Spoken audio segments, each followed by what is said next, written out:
everyone. I'm going to have to speak up because guess what? Where I am, it's really pouring rain. I don't know if you can hear it. Can you see it?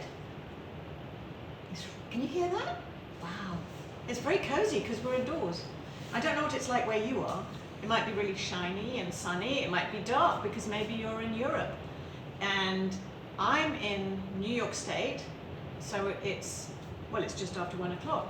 So it's sort of lunchtime for me. But wherever you are, I am so glad you came because we're going to have a story together. So what I love about stories is we can all be in our different homes, all separate, and yet the story brings us together and we can read it together. So today, funnily enough, even on this very stormy day, which you can hear and maybe see, can you hear that? Wow, it's really raining. And I'm wearing a hat because it's cold. And also, if you watched me last week, we were reading about Mr. Pockles, weren't we? And I really love Mr. Pockles, and I thought it would only be nice to wear a hat on his behalf. If you haven't read Mr. Pockles, check out my Instagram TV feed because you can listen to me read about him, and he's got lots of hats, and he's a dog. So, hello everyone, let's all wave to each other. Thank you for coming. It's story time, and we're going to read today a book called Bunny's First Spring. And my name is Sally Lloyd-Jones. I usually forget to say that. My name is Sally Lloyd-Jones. And so I wrote the words, and David McPhail is the one who did the pictures. And so we're going to read about a bunny who's a very little bunny, and it's the first time he knows about spring. We even had some lightning then. We might get some thunder. Oh, thunder, did you hear it? Okay, Bunny's First Spring.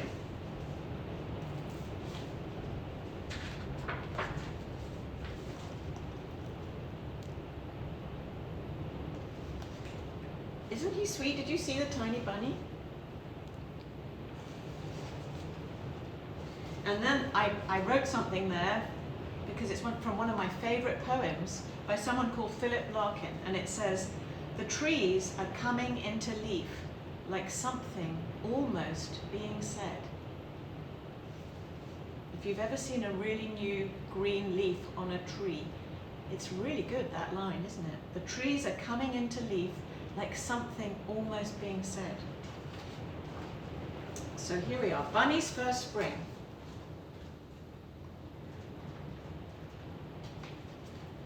I want to go into that picture, don't you? With the red barn. Maybe you live somewhere that you have a red barn. Anyway, okay.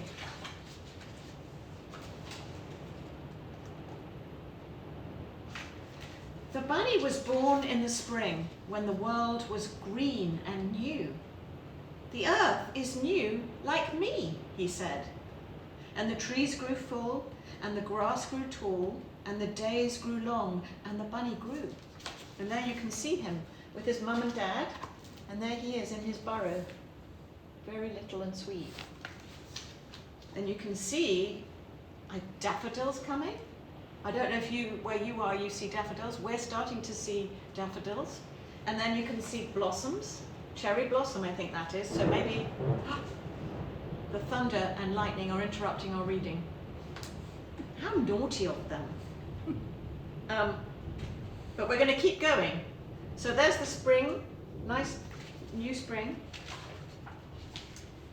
New lambs came on wobbly legs, tiny chicks from hatching eggs, ducklings swimming all in lines, and one little bunny bouncing.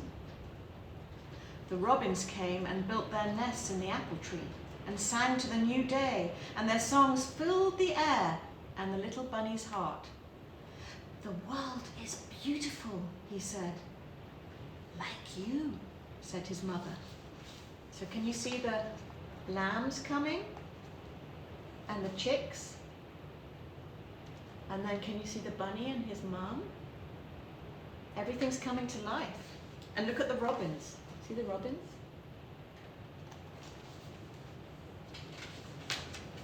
And the sun shone in the sky. The apples grew on their branches. The corn grew in its husks. The flowers grew in their field. The babies grew feathers and flew. And the little tumbling bunny grew. "The world is growing strong," he said. "Like you," whispered his dad.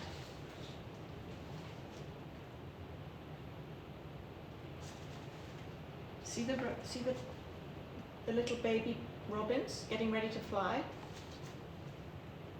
And this is a bouncing bunny. And look, you can see the apples kind of growing. I think they're apples. Yes, apples growing on their branches. The days went on, and the wind grew cold. The shadows grew long. The days grew short, and the bunny grew a warm coat. And the apple tree dropped all of her leaves. "Are you sick?" the bunny asked. But she didn't answer.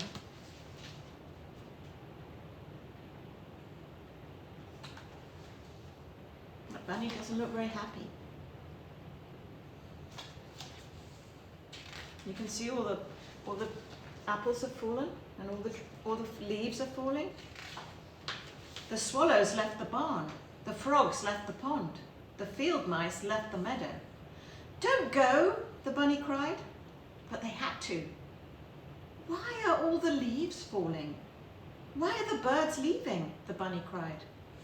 "Just wait," said his mum. "You'll see," said his dad.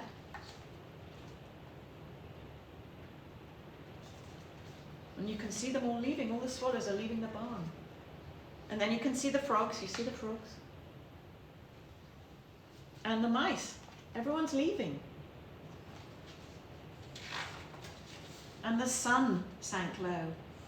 The days went on, and the white frost bit the earth and turned it to stone. The apple tree stood alone in the cold moonlight, like a skeleton. And fear gripped the little bunny's heart. The beautiful earth must be dying.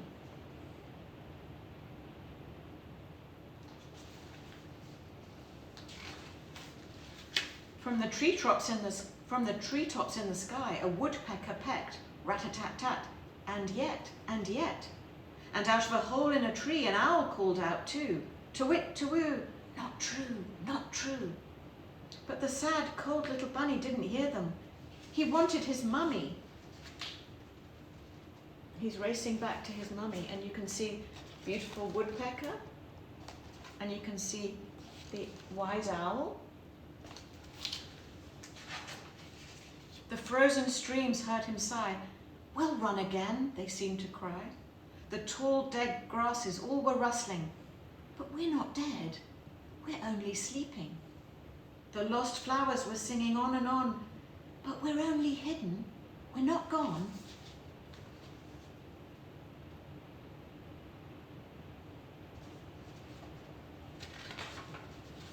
The little fairy trees all dancing together in the breeze. Next summer's leaf is furled. We're just waiting for the word.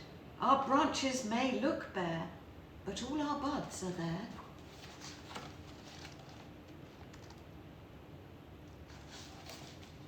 The little bunny jumped into his burrow and under the snow.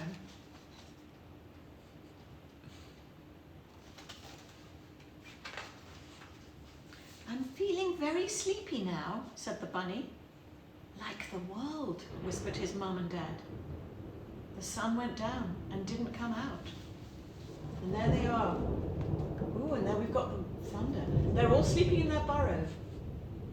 See them? So cozy.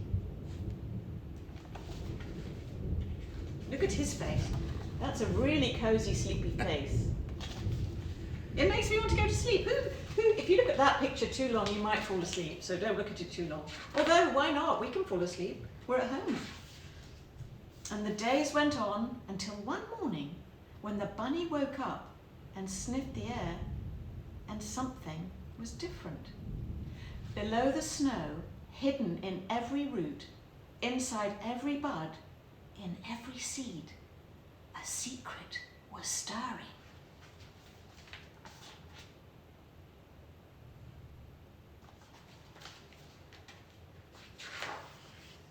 The ice was melting, the soil was cracking, like a spell breaking, tiny earthquakes everywhere. Up from the mud with songs came the frogs. Up through cracks in the ground came bright green shoots. Out of the woods came little sleepers, waking from their long winter sleep.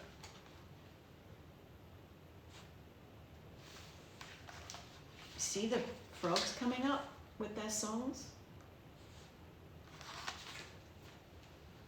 And then you've got these lovely fiddlehead ferns. They're my favourite, those curly-whirly ones.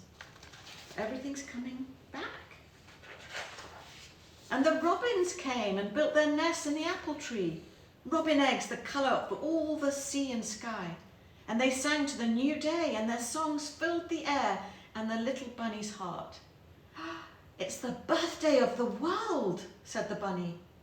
And yours too, said his mum and dad. And you can see those lovely robins have come back with their beautiful, beautiful blue eggs. And then you can see all the flowers coming back. And the sun rose out of the dark night and came down and sparkled on the grass and glittered on the leaves and skipped on the shining streams. The sun is dancing, said the bunny. And then he went bouncing all around. Like you, whispered his mum and dad. Like me, said the happy bouncing bunny. And you can see, look, there you see the robins and the horse who's galloping and galloping. And then you can see the chicks. Look at the chicks. And then what else can we see? Oh, the ducks and the ducklings all in a row. Oh, what are they? The lambs. And then there's that bunny who's jumping all around. And that's the end of the story. But I'm going to finish with this picture because look at him. This is the bunny looking out at night at the beautiful moon from his cozy, cozy burrow. And then I wrote another thing down that I love, which is another wonderful quote, which I'm going to read to you. It's from Martin Luther, who lived very long ago. And if you don't know about him, you can ask your parents or whoever's looking after you. Or even you can look it up on Google perhaps. God has written the promise of new life, not just in books alone, but in every leaf in springtime. I'll read it again. God has written the promise of new life, not just in books alone, but in every leaf in springtime. And so thank you for listening to that story. And the thing I wanted to say was this is a really interesting book to read right now, where we are, especially if you live somewhere like I'm living, where you look outside and there aren't any flowers and there aren't any leaves, they're just bare trees. And you can start to feel a bit like that bunny, like a bit sad maybe, because you really want to see the leaves and you want to run outside and it's not really very nice out there. But the thing I think we have to remember, like the bunny didn't know that all these things were coming back. He thought that when he saw that tree, remember we saw that tree that was, all the leaves were falling, it was such a sad story. Like when he saw all of those leaves falling, and look at his face. I mean, sometimes we feel like that, don't we? Everything's falling around us and we think, oh no, everything we love, it's all changing. But what the bunny doesn't know, because it's his first spring, he's never seen it, he doesn't know. This is just a stage, it's not forever. And what's coming is blossoms and fruit, and all the animals are going to come back, and it will be summer again. So that's the thing to remember. When we're in winter, we have to remember, winter doesn't go on forever. And that's, I think, what the little bunny, what he learned, don't you think? So that's all we have time for right now. And remember, we've got also a lovely butterfly in the front. And I think butterflies are a good reminder too, because what about butterflies? How do they begin life? They start off like a worm. So if they think that's it, they might not be very happy being a worm. They don't realise they're going to turn into this incredible, flying, majestic butterfly. So there are lots of things to think about, aren't there? Especially this time of year when you're living on the east, I mean, if you're living in India or somewhere, it's a bit different, but where we are with seasons, it's really helpful. So that's all we're going to read right now. Next week, on Thursday, I think I really am going to treat you to this book. And you may think, well, I don't need potty training. No, of course you don't. But some people do. Some people might. But even though you don't need potty training, this is a very funny book, which will get us all laughing. Plus also, it's got a loo roll in it, a toilet roll. You know, and everyone wants toilet paper at the moment. So I thought, when would be a better time than do a book all about things like toilet paper and potties and dancing. So come back next Thursday. And then if you want to come back on Sunday, I'm going to be reading from these two books. And we're going to read the Easter story. So that's exciting. Oh, I'm actually going to also read on Friday, but that's not live. That's just... Oh, yes. And also, sorry, my assistant is helping me. Tomorrow... Oh, no. Let me start again. Tonight... This afternoon. That's right. This afternoon, I'm going to post my one story in 2 languages with my friend Tony Planner. And we're going to read A Dark Night in the Garden, the second half. We left you on a cliffhanger precipice, so if you want to find out what happens next, tune in. And then tomorrow I'm going to read The Day the Sun Stopped Shining for Good Friday, because tomorrow's Good Friday, as we lead up to Easter. And then on Easter Day, on Sunday, I'm going to read God's Great Surprise. And that's all from this book, Jesus Storybook Bible. I'd love you to come back, and so we can have a story time together. And thank you for joining me. And until next time, I'll see you then. I'm going to make the chair rock now because that's very important.